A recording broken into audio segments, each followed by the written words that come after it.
it's kind of the GPT-1 moment for reasoning models. So Yeah. now we're at this very beginning where these things can actually reason, but it seems like they can accelerate pretty quickly to get to the next models, and that they're very confident in their ability to scale up the reasoning capability, which then accelerates us to reliable agents and innovators and eventually autonomous organizations. Welcome to the Artificial Intelligence Show, the podcast that helps your business grow smarter by making AI approachable and actionable. My name is Paul Raitzer. I'm the founder and CEO of Marketing AI Institute, and I'm your host.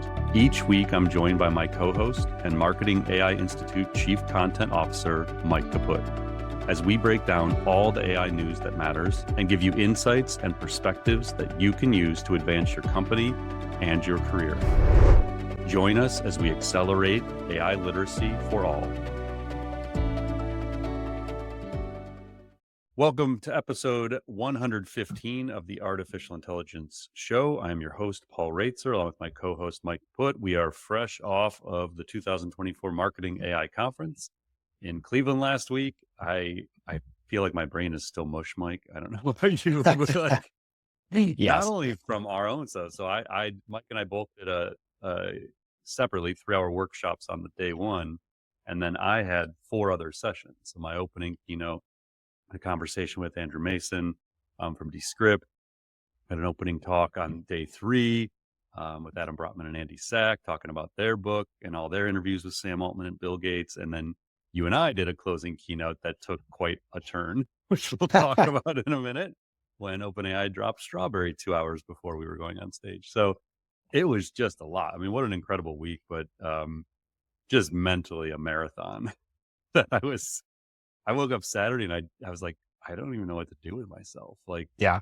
and I just started working again. Like I wanted to just take a weekend off, but I couldn't. Like my mind was just racing after that. So Yeah, same. yeah. So everybody was with us. Thank you. I know we had a lot of podcast listeners. It was wonderful to meet so many of you.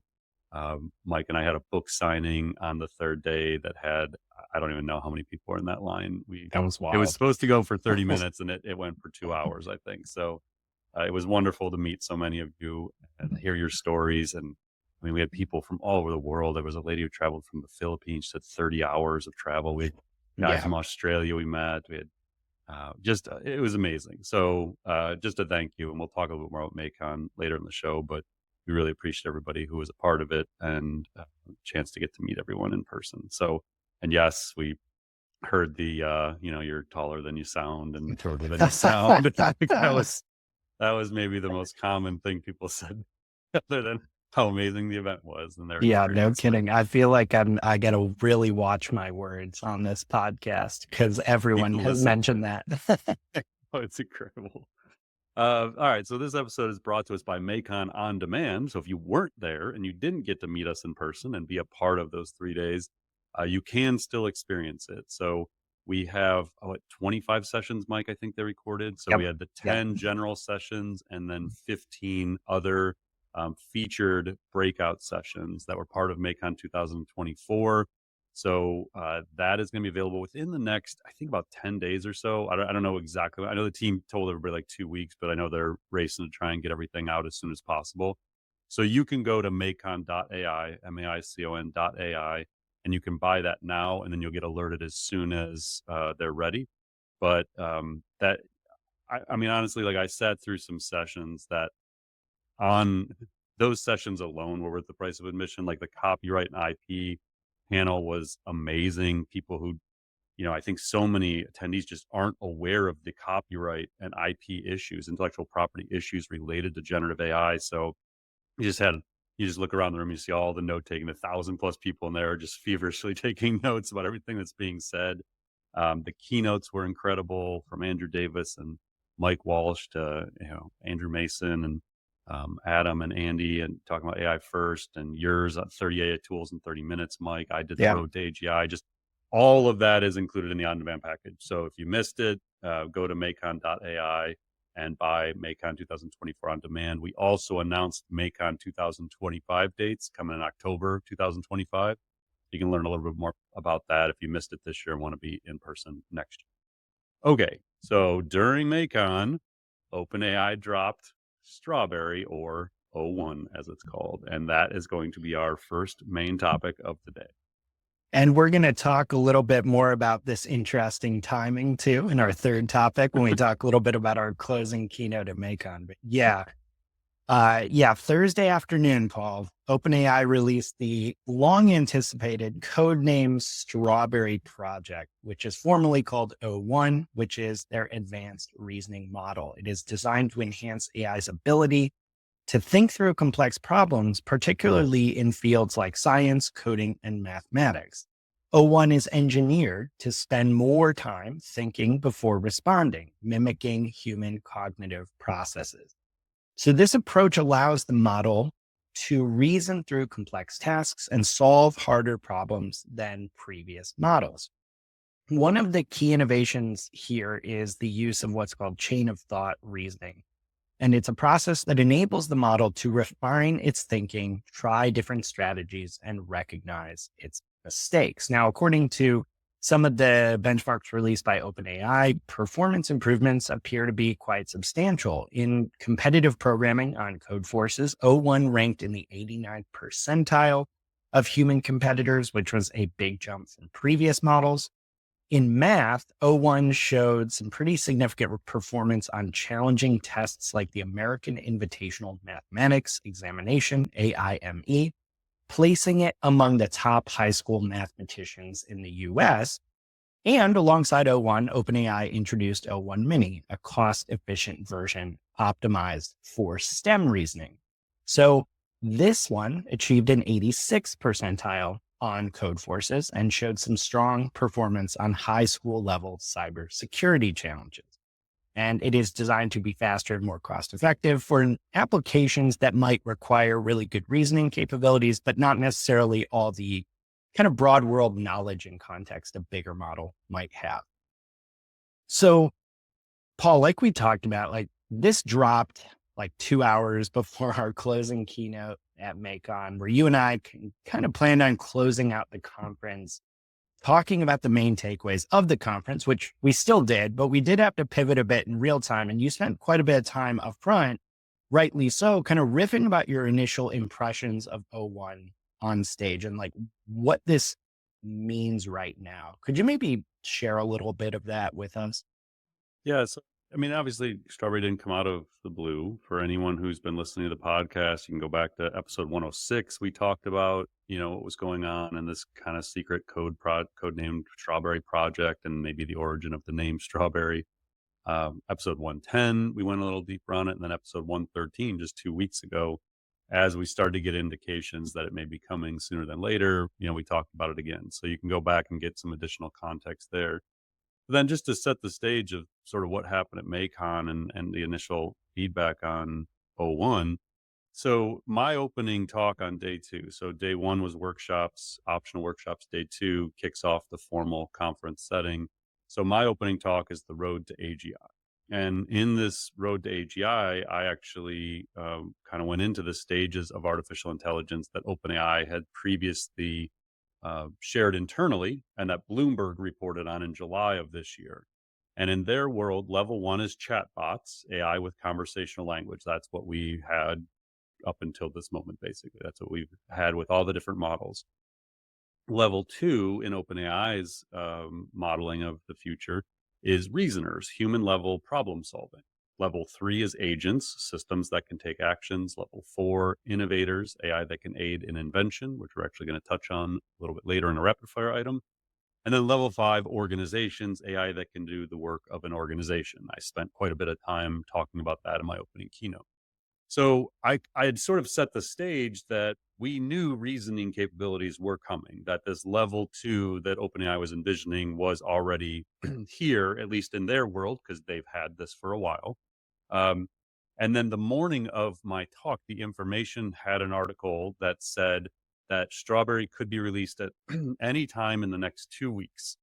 So then Tuesday, I think it was Tuesday night, if I remember correctly, someone came up to me at the conference, and I don't remember who it was or what company they were with. It was a very quick conversation, and he said, "It's coming on Thursday." Said, "I have a source at OpenAI, like Strawberry's dropping Thursday." Oh boy. And I was like, "Oh, okay." Like he seemed fairly confident in it, but I didn't, I didn't know if he truly had any inside information. But it wasn't the first thing I'd heard that week that it was coming this week. And so then on Thursday, the final day of the conference, I actually wandered over to the luncheon area. And as I was walking back, I'm checking my Twitter feed, making sure nothing crazy is dropping. And I see a Bloomberg article that said that strawberry could come that afternoon, Thursday afternoon, or Friday, but that it was coming like this week. So then I get back to the exhibit hall. I'm kind of hanging out by our booth, and a couple people come up to me and they're chit chatting, and my phone buzzes, and I look down at my watch, my Apple Watch, and I see the word strawberry. I was like, "Oh man, it's happening!" So I had to like politely exit the conversation I was in because I realized like, "Oh my god, like if it's out right now, we have like 2 hours to figure out what to do about this." So I go back to like the team office, and Mike I think was sitting there getting ready for his. So he was doing a talk at 4:05 Eastern time that day, and then Mike and I together had a 4:35 closing keynote that he had mentioned. That was more of like a podcast style conversation. And so I go in and I was like, dude, what do we do? Like we have to obviously adapt to this. And so what we decided to do was I was gonna when I was introducing Mike at 4:05 for his 30 tools in 30 minutes talk. And so I decided I was going to say, "Hey, we're aware that we know some things are happening, and we're going to address this in our final talk." And then I basically spent like an hour and a half kind of researching O1 and learning more about it, and then I opened the closing keynote with Mike and I spent like 10 minutes or so kind of talking about what it means. So uh, yeah, so if you were there, you've kind of got the gist of this already, and you have likely now, all of you have probably experimented with it because it should be fully rolled out to everyone. So if you have a paid version, I don't know if it's available for the free version or not, but I think it requires the paid version. I think it Uh, does too. yeah, so you have it, and so we'll just take a few minutes here and talk a little bit about it. Now, again, everything we talked about in 106 episodes 106, 110, and 113 are 100% accurate. Like there was nothing that was said in those where this now came out and now we don't have the things we were talking about there. So if you go back and you re-listen to those, one, you'll understand the origin of strawberry a little bit more, but you'll also understand why reasoning is so critical.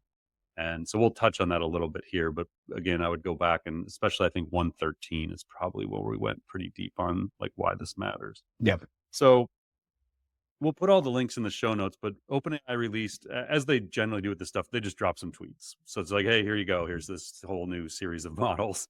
But they released three things. There was an O1 preview, like a technical preview of it. There was a kind of a more just general article about it, and then they released a system card about the models, the series of models. And so, first thing is they said in our test, the next model update performs similar to PhD students. So they released these kind of mini in preview, but they didn't release the full O1 model. And they talked about this being like PhD level in terms of what it was coming up to.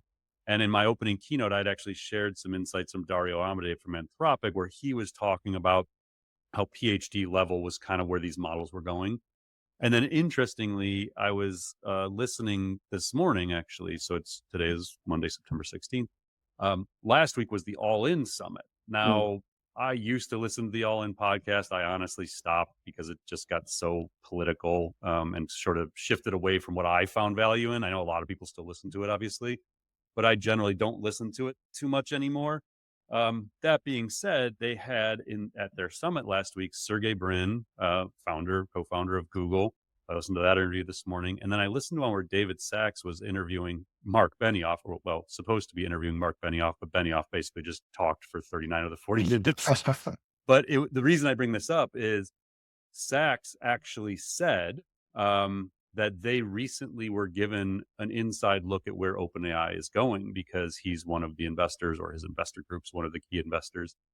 And so he said they just did a day, they being OpenAI, where they brought in a relatively small number of investors and kind of gave us all an update on their product roadmap. And it sounds kind of similar because everyone's moving in the same direction. He was referring to like agents, and Salesforce is going to be launching their Agent Force stuff this week. So there are three big takeaways. And again, this is Sachs telling this story to Benioff.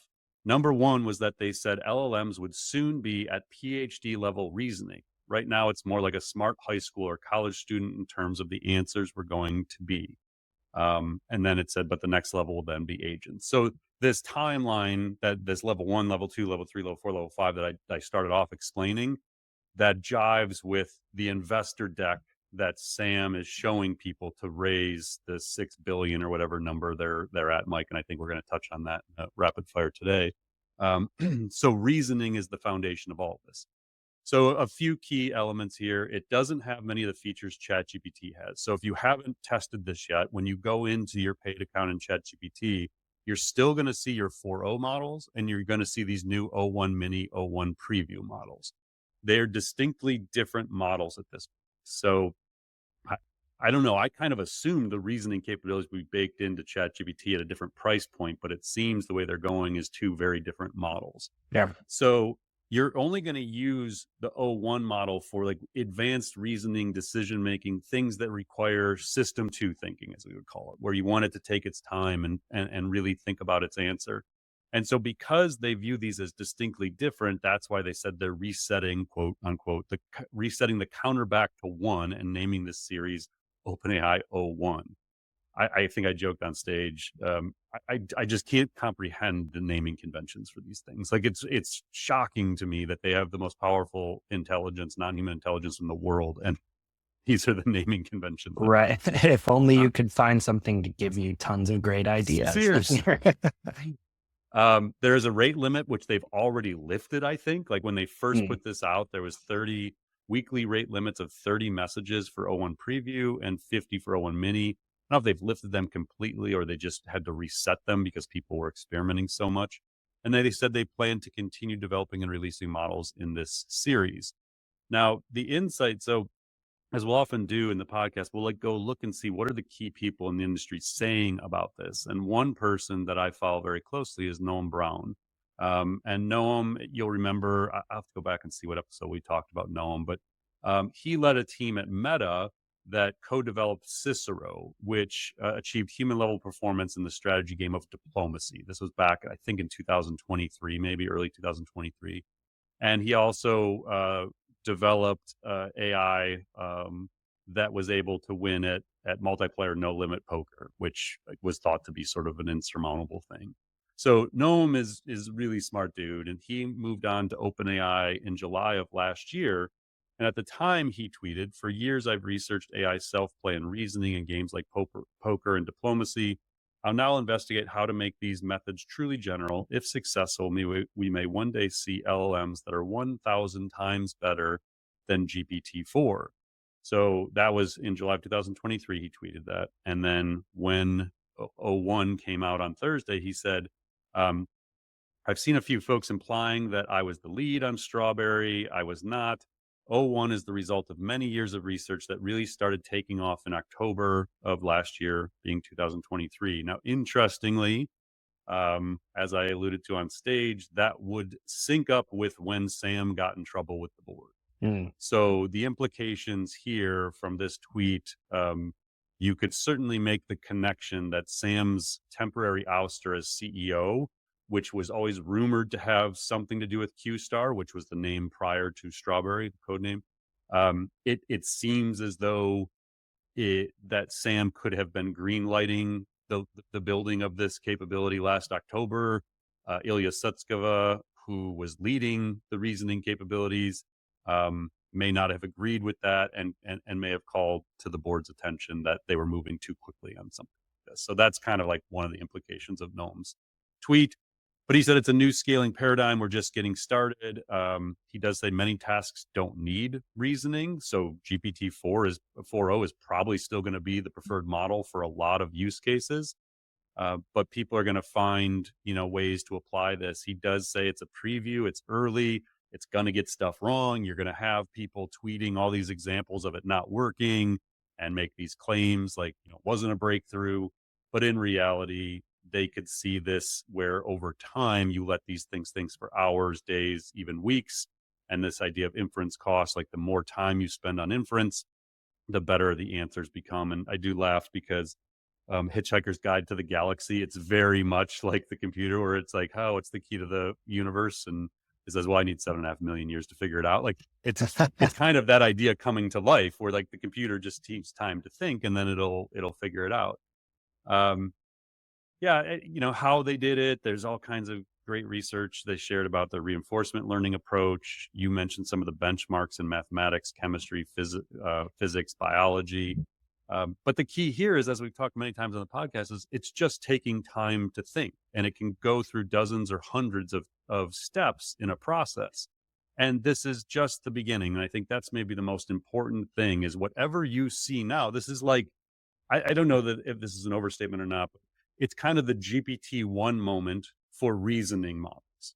So Yeah. now we're at this very beginning where these things can actually reason, but it seems like they can accelerate pretty quickly to get to the next models, and that they're very confident in their ability to scale up the reasoning capability, which then accelerates us to reliable agents and innovators and eventually autonomous organizations. So, if you go in and test it today, you may struggle to come up with an example where GPT-4o isn't fine, that it isn't that much better than GPT-4o.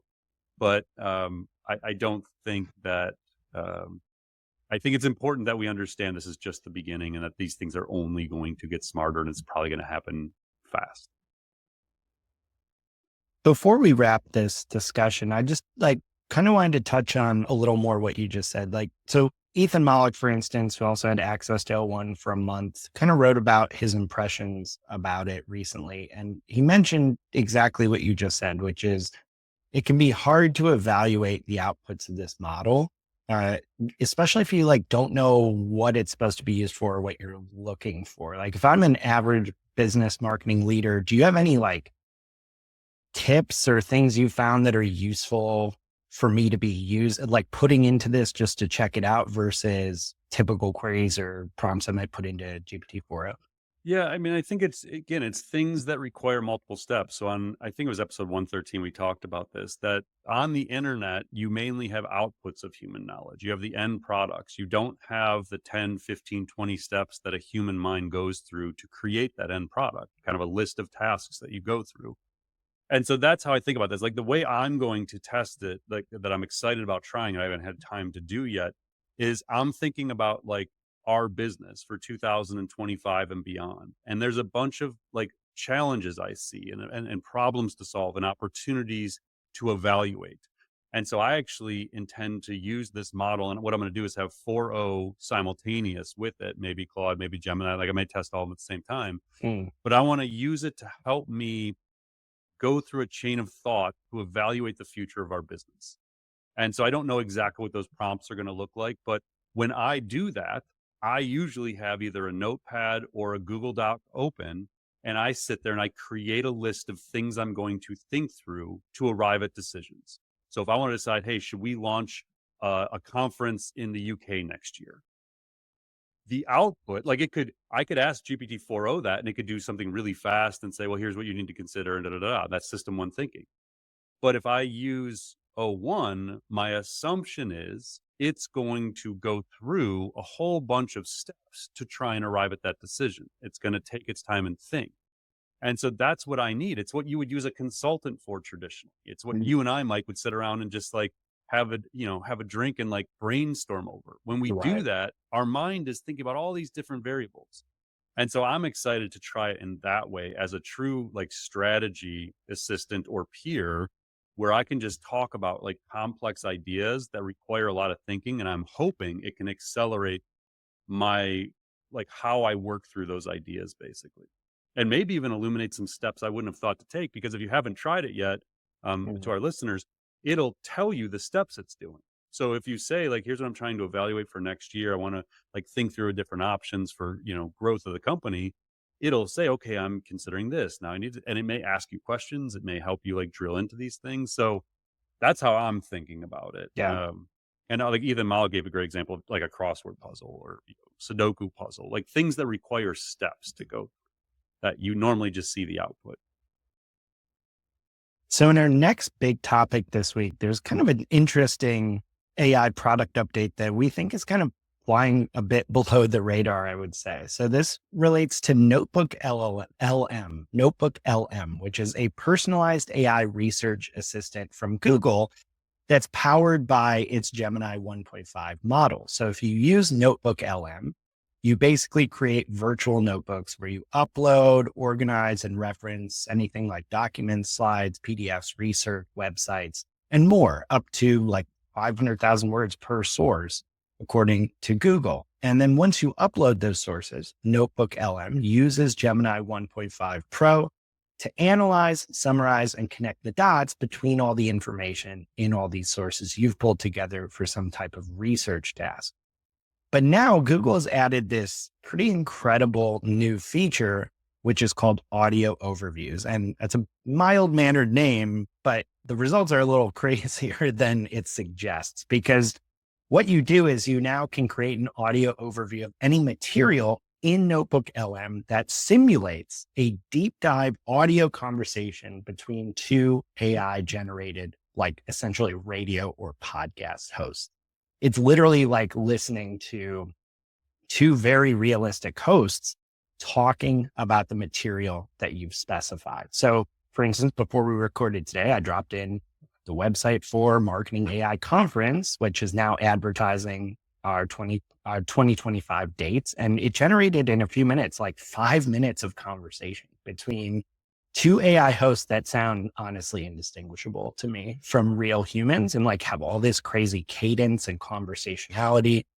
And it's just, I found it pretty stunning, Paul. I know you are super impressed by it. You can try this out. We'll drop the link in by going to notebooklm.google. There's no .com, just .google, and create a notebook, drop in a source, a doc, whatever, generate an audio overview. But what I wanted to kind of talk about today, Paul, is like, first, maybe your impression of the audio overviews feature specifically. And then like, seems like Notebook LM is like kind of a sleeper tool in terms of its implication. Yeah, so this came out on September 11th, so right in the middle of the conference. But like even as we're going, like I just my habit is I'm always scanning Twitter for updates. And so I saw this and I immediately put it into our sandbox for the podcast this week, and then made a task for myself in Asana as how I do my task management. Like, you got to test this. Now, Notebook LM came out last July as an experiment in Google Labs. And I remember testing it at the time and thinking, this seems really cool, but like, I got to dig in more. And I've had a task in Asana for the last like 6 months to experiment with Notebook LM more, because it seemed like it had a ton of potential. But it wasn't until this surfaced where I like went back into it. And so, it was on our list to talk about today. And then this morning, I actually went in, and the first thing I did with it was I gave it the O1 safety card, like the system card from OpenAI. And I was like, let me just see how this works. And because it's a 48-page PDF. And so I drop it in, and 30 seconds later, like all of a sudden it just pops up and I can do all of these things with the tool. So it enables you to go through and build FAQs. If there's timelines within the document, it'll do that. You can create a study guide. You can write a briefing doc. It gives you suggested questions. You can have a conversation with it, like ChatGPT style. It's like retrieval augmented generation. It's like a RAG model where you can just talk to the document, but everything gets cited. And then like it'll actually do a split screen where it'll pull up the source and highlight for you like where the citation is coming from, so you can verify facts. But then, as you alluded to, like the real magic and kind of that wow moment was when I created the first audio overview, and it starts playing, and it's a man and a woman's voice, and it is insanely conversational. And it's like, it's obviously taught to do it, like tuned to do it at a very, I don't know, like an eighth grade level, like maybe high school level, but they took a complex topic and they use analogies, they use filler words. Like, it truly sounds like a real conversation, and it's incredibly valuable. And so as soon as I heard the first one, I was like, oh my gosh. And so then I took our state of marketing AI report, which is something I'm Mm. intimately familiar with. And I was like, well, let me just put this one in here and see what happens. So I created a new notebook around that one, started having a conversation within the chat, created the audio. And it's honestly one of the most impressive AI. It's not even a demo. Like, this is a real legit product. It's still tagged as experimental by Google, but it's one of the most impressive AI products I've ever tested. Um, and so like I was half joking to myself. I didn't put this on. I shared something on LinkedIn about it this morning.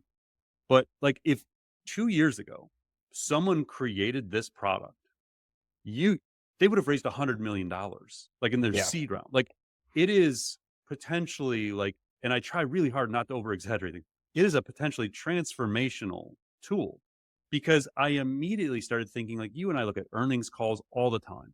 As a CEO of a company, I have financial reports, I have analytics reports. We look at 3 to 5 research papers a week, podcast transcripts. There's like all of these things we do our podcast, to run our business, to do our jobs, you as chief content officer, me as CEO. I honestly can't imagine moving forward where I won't use this tool in every one of those use cases. Right. And so like immediately I thought, oh my gosh, one, I can't believe I didn't do this earlier. Like the audio thing's awesome, but it's just like cherry on the top kind of awesome. The whole thing is awesome. And so I even said in there, like, I've been working a lot with my daughter lately on teaching her like Chat GPT and like how to use it in a very functional, augmentative way that enhances what she's capable of doing at 12. And like this is immediately a personalized learning tool for me. So like Yeah. now when my kids are trying to learn something and they're struggling, or if I'm trying to explain a concept to them, I'll just be like, let's go get a source and let's put it in here and let's talk. Let's listen to a 10-minute podcast together about this complex topic. Like it is wild. So if you haven't tried it, you really have to go in and see it for yourself. Um, I again, I don't want to like over exaggerate just, but like I would pay $20 a month for this. Yeah. Like it's Yeah. part of Gemini right now.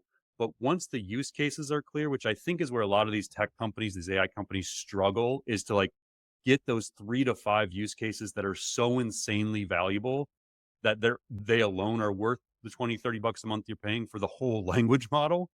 This is one of those where I could see this within a month being so integrated into my workflows like Perplexity and Chat GPT and Yeah. Google Gemini already are. Um, and it's insanely exciting to me because you and I analyze dense technical information so often to try and make sense of it. I just see this being a critical piece of doing that. So I mean, again, you experiment with it as well this morning, but it's a mind blowing capability.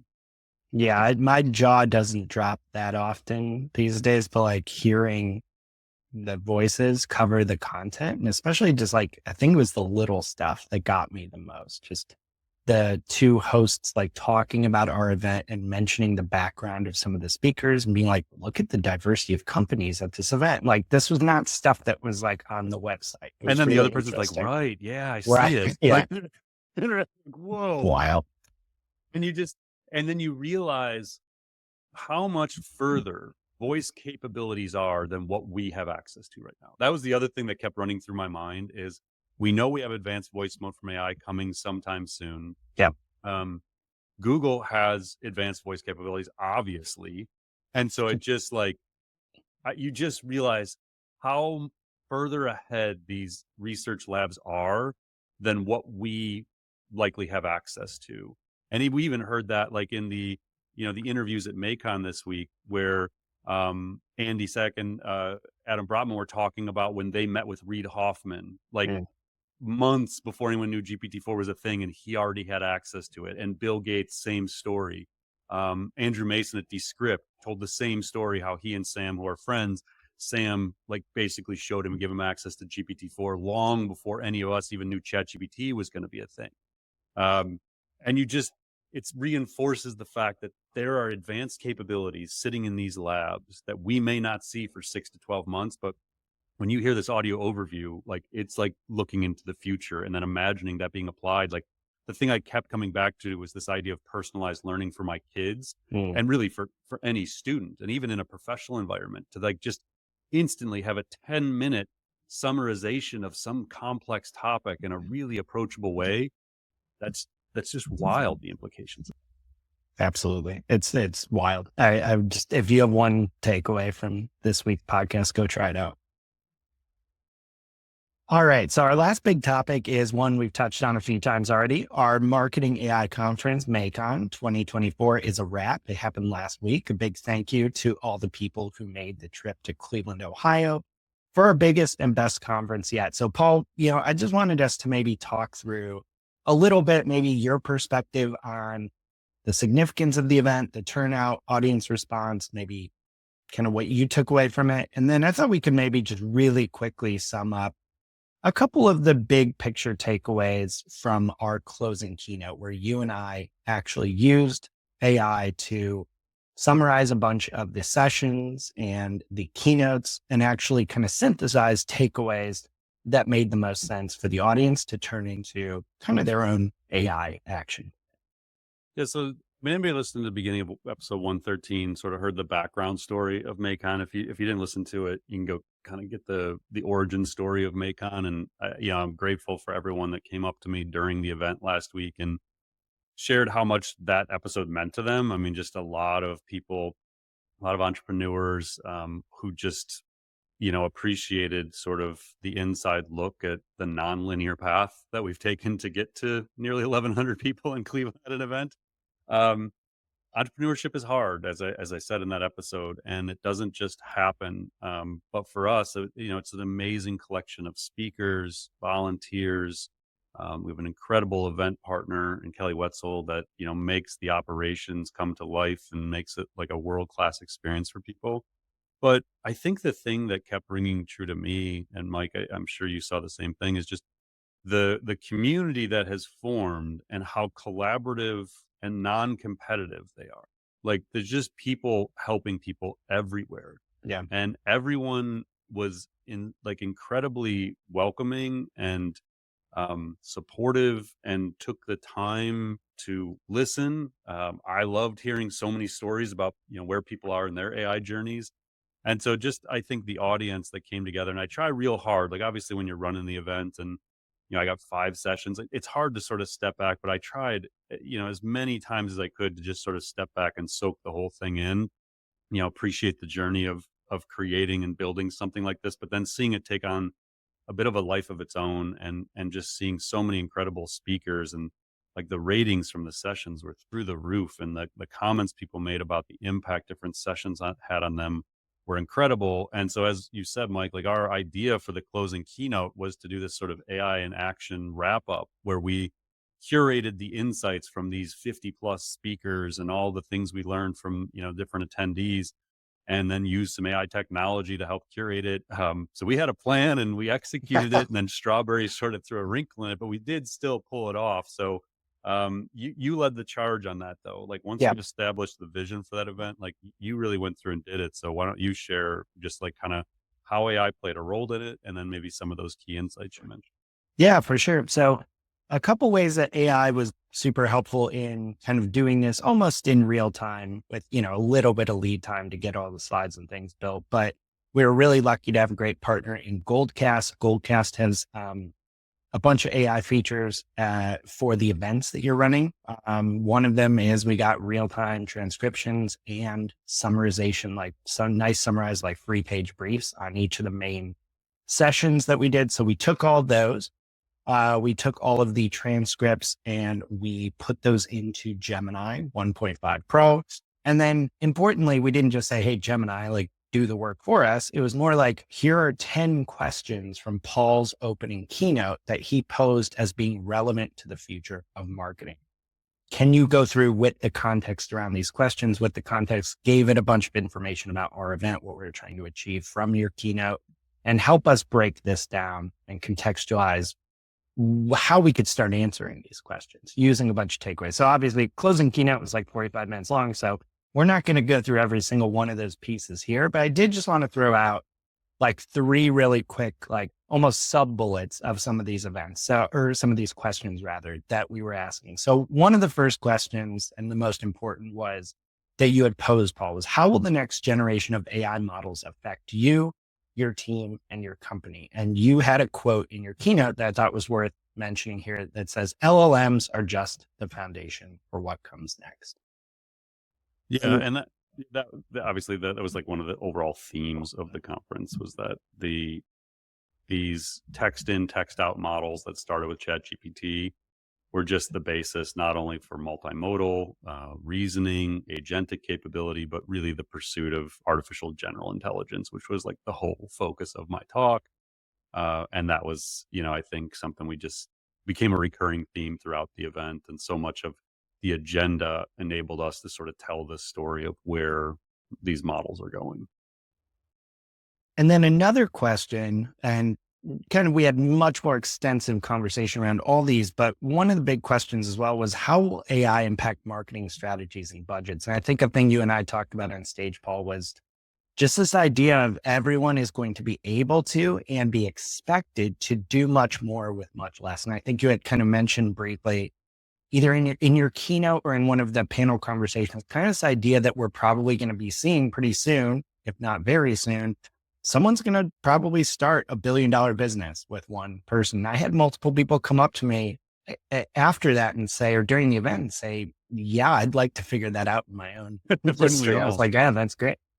Yeah, I think that, going again, we're heading into budgeting season. So anyone listening to this who, controls a budget or P&L within their organization is already thinking about, where the budget's going to go next year, what strategies are we going to employ, what is our HR, strategy org chart related to that. And so there was a lot of conversations around that over those few days. And, I think that we're entering a very dynamic phase where you are going to be able to do so much more with so much less. And even, for us with SmarterX, when, I announced the launch of that AI research and consulting firm, sort of the sister company to Marketing AI Institute, part of it was I wanted to reimagine what a research firm could be. And, tie it back to today.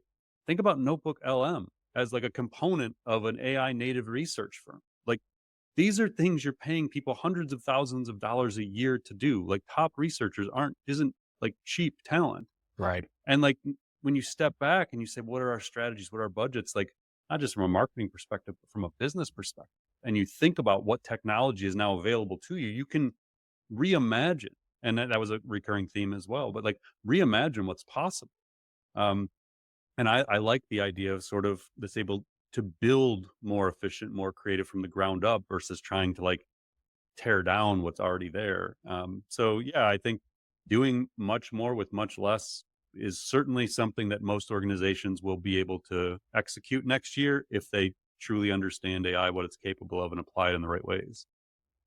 And last but not least here, I just wanted to mention that one of the questions we asked was, how will marketing jobs change? And you laid out a timeline on the road to AGI in your keynote. And one of the milestones was around 2025 to 2027. You said, quote, disruption in knowledge work starts to become more tangible and measurable. And I thought that was just like a great way to kind of cap off this topic, because it really sums up why the event is so important, why the community is so important. Like, this stuff is accelerating and we're getting very quickly, it sounds like, into where it's going to start affecting people.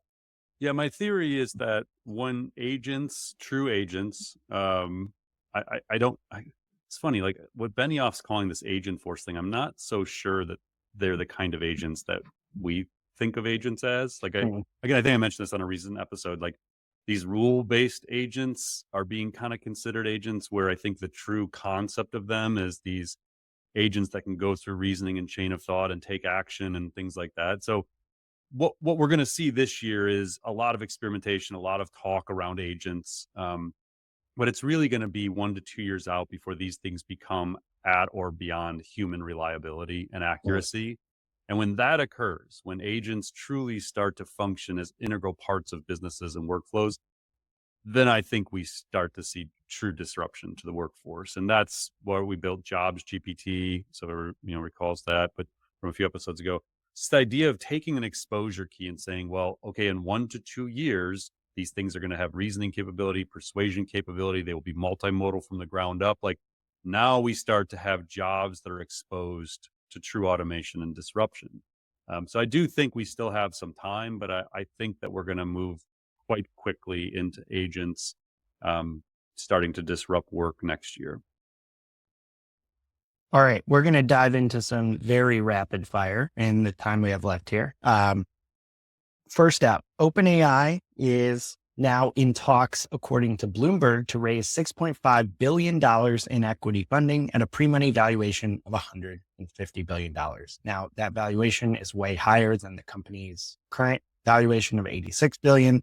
And in addition to the equity funding, OpenAI is reportedly in discussion to secure $5 billion in debt financing. So we had talked a bit, Paul, in previous weeks about rumors around OpenAI's funding. They were rumored to be at $100 billion valuation last time we discussed it. You had kind of mentioned like they need to make sure that what they're raising is enough money for the massive investments that they're going to have to make to create the next generation of frontier models. So if these numbers are accurate, again, they're just early reports from Bloomberg, between 6.5 billion in equity and 5 billion in debt, is that enough?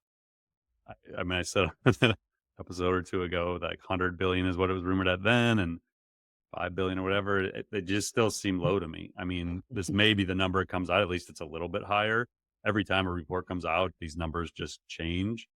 But if this is what it happens to be, if it is 6.5 in equity and 5 billion in debt financing, so 11.5 billion total at $150 billion pre-money valuation, there's more to the story somewhere. Like those are still too small a numbers, in my opinion, especially the money raised. It's just not going to do anything. 10 billion isn't going to do the training run for GPT 5.5. Like there's just more to the story than this. And we'll have to wait and see what it is. So next up, a company we've talked about before called Hume AI, Hume, has just introduced a new voice-to-voice AI model called EV2, EVI2, and that's short for Empathetic Voice Interface 2. So EV2 is focused on emotional intelligence. This model is very able to engage in rapid, fluent voice conversations with sub-second response times. And it's also designed to understand and generate various tones of voice, different personalities and accent, and even adapt to the speaking rate of the participant in the conversation. So the idea here is this isn't just designed to talk to you like a natural language, like a human, but actually anticipate and adapt to your emotional preferences. So EV2 is now available in beta, both as an app and as an API. And the current release is described as EV2 small. And a new version, EV2 large, is in development and is expected to be announced in the future.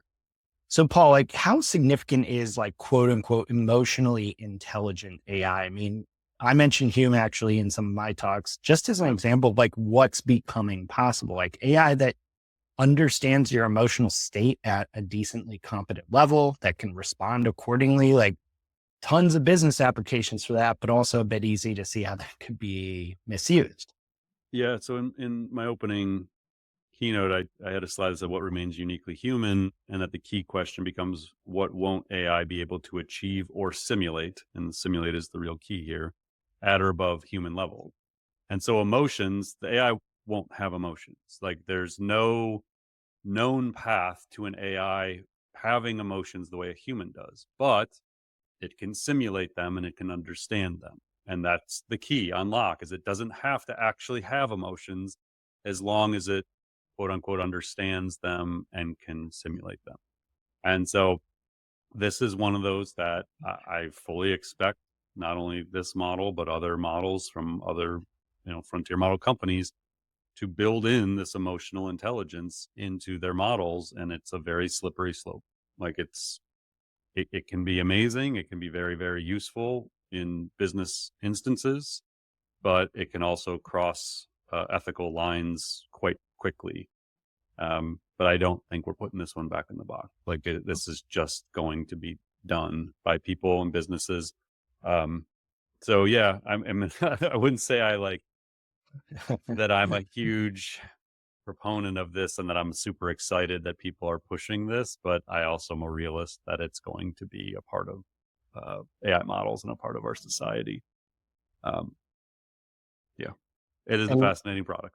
Relating back to what we talked about, NotebookLM like doesn't do this, but you can hear in those voices a level of emotional intelligence and richness and nuance that is way crazier than you hear interacting with OpenAI voice. So You will get a Yes, kind of eerie sense of what this could sound like interacting with. no doubt. Oh, and then real quick, just to jump back a topic or two.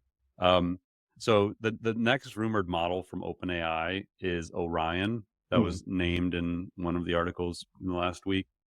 And gotta love Sam Altman. So on September 13th, so this was the day after the conference. This is Friday, September 13th, I think, if I remember correctly. Yes. Um, Sam was at his high school in St. Louis and doing, some talk. And he tweeted, "I love being home in the Midwest. The night sky is so beautiful. Excited for the winter constellations to rise soon. They are so great." Yeah. So Okay. in traditional Sam style, he is implying that Orion is coming soon, which is probably the new name for GPT-5, I'm guessing. At least that's the code name, is Orion. I don't know if they'll actually call it that, but and there was this other great one. I don't know if I'll be able to find it real quick, but while we're on the topic of Sam, he had this hilarious tweet where somebody said something about like they released O1 and somebody was like, "Yeah, that's great, but like, when's advanced voice mode coming out?" And he replied, "Oh man, I'm not gonna be able to find it now." Um, Something like, "Why don't you just be grateful for like the insane Oh, intelligence from the sky for a minute and like chill?" Basically, like we yeah. just we just gifted you reasoning, and you're like complaining about not having voice mode. Like, pump the brakes, basically. Yeah. It is And hilarious. Oh, just here it in is. case, How about a oh, couple of weeks of gratitude for magic intelligence in the sky, and then you can have more toys soon. that's hilarious. And just in case you think we're grasping at straws here, he earlier this year tweeted or posted a photo of his garden, a Yes. garden growing strawberries, and said Yes. something to the effect of like, looking forward to the crop this year, or whatever. Yes. So yeah, this He has is fun with it. When he intentional. knows they've got something, Yeah. he likes to, beg. All right. All right. So next up, HeyGen, a company we've talked about a bunch of times, a leading AI video generation company, has just released Avatar 3.0. And this is the latest version of their AI avatars. These are completely AI generated, hyper realistic looking individuals that are narrating videos or live streams. The founder, Joshua Zhu, in a post on X said, quote, "Our avatars have evolved beyond lip syncing to feature full body dynamic motion. For the first time, our avatars' facial expressions and voice tones are dynamically generated to perfectly match the script." So basically, these are much more advanced avatars that can narrate videos and can grasp nuances of words, use facial expressions, etc. And HeyGen says a few of the use cases for these include things like AI SDRs, virtual corporate trainers, using AI avatars to scale customer support, or creating AI tutors. So this is not the first time we've talked about this concept or HeyGen. Like, have you seen any AI avatars becoming really prevalent yet in like business contexts? I'm sure they have. I personally haven't been exposed to them. I don't know about Me you, but neither. like, I'm I have not not getting yet. like sales messages from them Not or yet. anything like that. Yeah, they get talked about a lot, but I'm not sure how they're being used in a practical environment or what kind of adoption HeyGen is seeing. They just Yeah. get a lot of buzz. And again, like I feel like this is one of those things where they're gonna raise a bunch of money. It's gonna like be a darling of the media and it's gonna be all over Twitter sphere and then they're gonna get acqui-hired because they can't find a revenue model. Like it just see and again, like nothing against HeyGen or like the company or where they're gonna go. I just don't understand the market for this in terms of like enterprise software market. Like Mm. maybe it's just online influencers and people figure out how to build millions of followers on TikTok and YouTube with this kind of stuff. But in a business environment, this is like cute for 3 months. And then you're like, stop sending me the stupid avatars. Like, just get on a call and talk to me. So I feel like the more human side is going to eventually, like, not obsolete this path, but I just feel like this is a tough, long term, like, viable company idea. Yeah. I could be totally wrong on that, but me personally, I've zero interest in being pitched by an avatar or like nurtured by an avatar. Like it's not gonna fly Yeah. for personally. Kind of like we talked about with Zoom's AI meetings. Like, if Yeah, we like can't bother to get on the call, I don't know if we're no, going to thank talk. you. All right. So next up, an AI startup called Glean has just raised $260 million in Series E funding at a $4.6 billion valuation to build what it calls, quote, Google for work using generative AI. So Glean is basically an AI powered search platform for enterprises. It helps employees find and discover information across apps, docs, emails, other corporate knowledge. So basically you can use chat-based search, leverage small language models that are trained for individual customers to basically understand all your unique context and knowledge in your enterprise. And that enterprise focus seems to be their sweet spot because they have enterprise specific security and governance features. Now, this new funding values the company at double what it was worth just 6 months ago, according to Fortune. So, Paul, it seems like Glean is a huge AI player in this kind of corner of the enterprise AI search market. They have a bunch of existing customers, plenty of traction. Like, how big is this problem? And like, why do we need AI to solve it? Who are the founders of this company? Did you? One of them used to work at Google at like pre 2014 or 2015, I believe. Yeah, I mean, honestly, it's a company that had surfaced for us and that I dropped in the sandbox last week. I haven't personally investigated this company. It seems like a lot of money. Yeah. Um, I don't, I didn't know that it was a problem that wasn't already being solved to justify this kind of valuation. Um, but I don't know. Like I Google for work, like that doesn't I Google guess so. have for work? That was Isn't my that first literally what they're question, right? called? Yeah. Yeah. Isn't it with Gemini for workspace? I mean, if you're using those apps, isn't that what this Yeah. is? Chat-based and leverages small language models. Yeah, I mean, I guess what they're doing is just taking the small model approach and, like, Yeah. fine-tuning those things on people's data, and I could see there being a big market for that. Maybe it's a market Google doesn't wanna play in. Maybe it's a pretty good size market, so, yeah, I mean, they're obviously seeing something. 260 million. Series E is pretty far along, Yeah. in terms of their fundraising. So, yeah, it must be some solid traction, for it, something we'll have to keep an eye on. So next up, there's another new AI company called World Labs that is focused on spatial intelligence, and it is backed by some pretty significant AI players, which makes it worth paying attention to. So World Labs' core mission is to develop what they call large world models, as if you need another acronym, LWMs. These are AI systems that are designed to perceive, generate, and interact with the 3D world. So the company believes spatial intelligence, the ability to understand and reason about objects, places, and interactions in 3D space and time, is a crucial next step in AI development. Now, why this is important is because at the helm of this company is Fei Li, who is a visionary AI pioneer. She has a ton of groundbreaking work in computer vision. She's joined by a number of other renowned experts in computer vision and graphics. And they have over 230 million in funding, including from some AI voices we know and listen to often, like Jeff Hinton and Andrej Karpathy. Paul, can you kind of walk through why this company, this approach is significant? If you don't know who Fei Fei Li is, she's generally considered the godmother of AI. So, let's see. I'll just read a little bit from her bio. So, inaugural Sequoia professor in computer science department at Stanford, co-director of Stanford's Human-Centered AI Institute, served as director of Stanford's AI lab from 2013 to 2018. During a sabbatical, she was at Google as a vice president and chief scientist of AI ML at Google Cloud. She's published over 300 scientific articles, but most importantly, in terms of AI history, she invented something called ImageNet and the ImageNet Challenge. So ImageNet is a critical large-scale data set and benchmarking effort that contributed to really the deep learning movement that we know today. So ImageNet provides a data set of over 14 million hand annotated images for training AI algorithms. So if you go back to 2009, 2010, computer vision wasn't really anywhere near where it is today. It couldn't recognize objects clearly. And so this training set that she led the creation of, that hand annotated all these images, enabled computers to start to learn objects.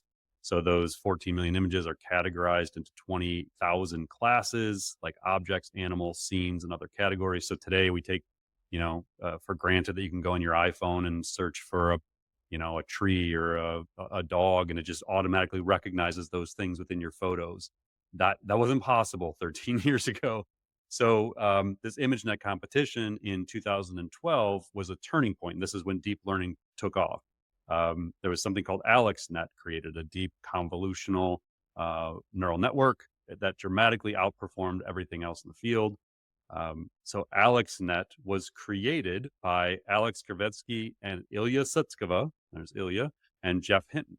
And the story of this, if you want to hear the story, because it is fascinating, it's extremely important to understand contextually to the history of AI.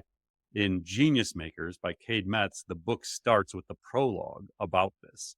And so I'll just read a couple quick excerpts and then we'll move on. But I just find this stuff fascinating.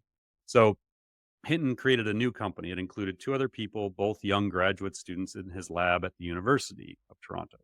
It made no products. It had no plans to make a product, and its website offered nothing but a name, DNN Research, which was even less appealing than the website.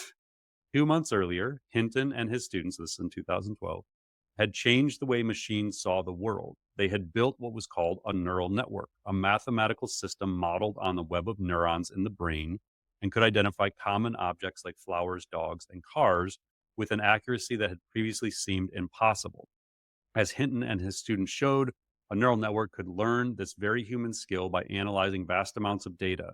He called this deep learning, and its potential was enormous. It promised to transform not just computer vision, but everything from talking digital assistants to driverless cars to drug discovery. The idea of a neural net dated back to the 1950s, but the early pioneers had never gotten it working as well as they had hoped. By the new millennium, most researchers had given up on the idea, convinced it was a technological dead end, and bewildered by the 50-year-old conceit that these mathematical systems somehow mimic the human brain. As we've always talked about, Mike, AI goes back to the 1950s. This isn't new. Right. But deep learning, the ability to give the machine human-like capabilities of understanding, of vision, of language, that's new. So then it goes on to say, Hinton remained one of the few who believed it would one day fulfill its promise, delivering machines that could not only recognize objects, but identify spoken words, understand natural language, carry on a conversation, and maybe even solve problems humans couldn't solve on their own, providing new and more incisive ways of exploring the mysteries of biology, medicine, geology, and other sciences. Sounds awfully relevant to where we are today, the models. And then it ends in the spring of and summer of 2022, Hinton and his 2 students made a breakthrough. They showed that a neural network could recognize common objects with accuracy beyond any other technology. With the 9-page paper they unveiled that fall, they announced to the world that this idea was as powerful as Hinton had long claimed it to be. He then sold that company to Google for $44 million. Ilya Sutskever and Jeff Hinton then went to work at Google. And then that led to eventually the forming of OpenAI when Ilya left and went to OpenAI with Sam and Elon Musk. And then Jeff Hinton stayed at Google until last year he left because he thought the models were now a threat to society and he regretted his life's work. So it's just fun. It's fun sometimes to so why does this matter? It's because Fei-Fei Li has been at the center of all of it. And now she's trying to do it again. She's trying to do the spatial intelligence, what she did to images and computer vision. And if she achieves it, and they've already made progress, then 10 years from now, we may be looking back on this moment and saying, oh, so when she started this, that started it all again. So when Fei-Fei Li does something of this level, you pay attention because history would tell you you must. Lots and lots of history here. All right. So next up, Salesforce has released a new resource called its AI Use Case Library. This is a collection of out-of-the-box use cases for specific industries that customers of Salesforce can now quickly learn about and then access instructions on how to enable in their Salesforce instance. So if you click into any of the cards on this AI Use Case Library page, you can quickly see exactly how to enable that use case using your Salesforce instance. So for instance, you can click on something like generate a sales pitch, and Salesforce gives you all the details, how to use the actions and prompt templates within Salesforce to do that exact thing. So Paul, might just be me, but I think this is a pretty valuable approach because I'm not always sure if demo videos or onboarding education is enough. Sometimes hand-holding people through use cases seems to resonate with a lot of people that we speak with. Yeah, that's what I always tell enterprises. Like, don't just turn tools on. Give people like 3 to 5 use cases that are highly personalized to them and let them nail those before you give them like the ocean of possibility of these language models. So yeah, I like that approach, and we'll probably have more on Salesforce next week because Dreamforce is happening this week, and Agent Force is in full force. That's a lot of forces. Um, so yeah, lots to talk about Salesforce probably next week. So in our next topic, Google has unveiled something called DataGemma, which is a groundbreaking AI model designed to tackle one of the most pressing challenges in generative AI, which is hallucinations or, confidently presenting inaccurate information. So DataGemma aims to reduce this problem by grounding LLMs in real-world statistical data. And at the core of it is Google's Data Commons, which is a vast repository of public information with over 240 billion data points. So this is a knowledge graph that sources data from organizations like the UN, WHO, various census bureaus, like reliable, extensive data sets. And basically what they're going to do is they use retrieval interleaved generation, RIG, which proactively queries trusted sources and fact checks information, and retrieval augmented generation, RAG, which we've talked about before.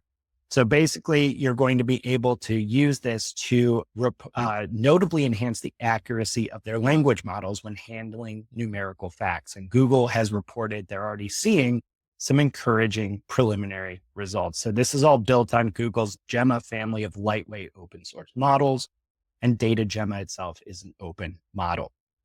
So Paul, just this research, I think, can highlight a pretty important point. Hallucinations are a huge problem, but some people kind of talk about them like they're unsolvable or like a permanent barrier to adoption and trust. But this seems to indicate that might not be true. Yeah, if I recall correctly, Sundar Pichai was asked about hallucinations on the 60 Minutes special in the spring of this year, and I believe at the time he said like they were tracking it like this, that they saw it as a solvable problem. And what I have heard from pretty much all researchers is they're likely going to tackle hallucinations, certainly beyond human level. Like humans get stuff wrong all the time and make stuff up all the time, create stories all the time, create fiction to convince people of things. My guess is within 2 years, these models are way more reliable than humans, on the average, the distribution, basically. So I'm not surprised. I think we're going to see a lot more research papers coming out in the next 12 months that really start to move the needle on eliminating or dramatically reducing hallucinations. All right. So our last topic today, we have a new paper out from researchers at Stanford that investigates whether large language models can generate novel expert level research ideas. So the authors conducted a large scale study that involved over 100 researchers to compare research ideas generated by an LLM and basically have those proposed by human experts compared with the ones that AI produced. Now, this study in particular focused on NLP research and this particular domain. And they found that in this particularly designed experiment, AI generated ideas were actually judged as significantly more novel than human expert ideas. And that actually held robustly across multiple statistical tests and evaluation methods. The study also found that AI ideas were rated slightly lower on feasibility compared to human ideas, though this difference was not statistically significant. Now, Paul, this is just one study, one particular domain, but kind of brings full circle, I think, the implications of systems like OpenAI's O1. It appears to be possible that sufficiently advanced AI systems could accelerate AI research. What do you think about that? Yeah, I don't find it surprising at all. I think we're going to keep seeing more and more studies that validate the idea that AI can generate original ideas, or at least find connections between ideas that humans struggle to. So yeah, I like I said, I'm not surprised at all at this research. I will randomly say here, I hope Google solves the randomly getting logged out of your account while you're in the middle of doing a podcast. There's a Google Doc Oh, that just no. drops you all of a sudden. You got to scramble and find your password to like keep things flowing. Oh my God. So maybe AI can solve the don't log me out in the middle of using your tools thing. Well, I never use Google Slides for anything. Like, why would you present with kidding, Google yeah. Slides? You get logged out in the middle of it. Yeah, so I not surprising. I think we'll see more. And I will add one more quick rapid fire topic, Mike, just because this is fascinating. So yesterday, Harry Stebbings, who has the 20-Minute VC podcast, he tweeted, "I am truly astonished by how fast the previously so ingrained behavior, Googling, has been usurped for me by Perplexity. So natural, so much better." And then he tagged Arvind, the CEO and founder. So I replied to it because ironically, earlier that day, a friend of mine, Mark Schaefer, who's in Venice, was saying how much he loved Venice. And I had been there this summer and I had learned why St. Mark was the patron saint of Venice, which is a wild story I'm not going to tell at the moment. But I wanted to say to Mark, like, Google it or what? Plex it? Like, what is the verb for perplexity? So I just said Google or perplexity. And so when I saw Harry's tweet, I replied, and this is at 5:30 on September 15th. And the timestamp matters for a second. I said, we need a verb for it. Plex/plexing. Like, what do we call this? Because I haven't seen anybody say anything. And so Arvind was tagged on that tweet. And then 6 hours later, Arvind tweets, "Just Plex it." So I'm not taking him credit for like creating the verb for perplexity, but it is quite ironic timing that we might be calling it like plexing it. Or all right. You've heard it here first. From now on, we're going to call it like, did you plex it? Meaning perplexity. And we'll let Arvind take credit for, naming it. But anybody listens to the podcast, it may just be a coincidence, but there you go. So we can go plex something now. Awesome. Good, because I'm trying to use it more and more. So now we have a way to describe it.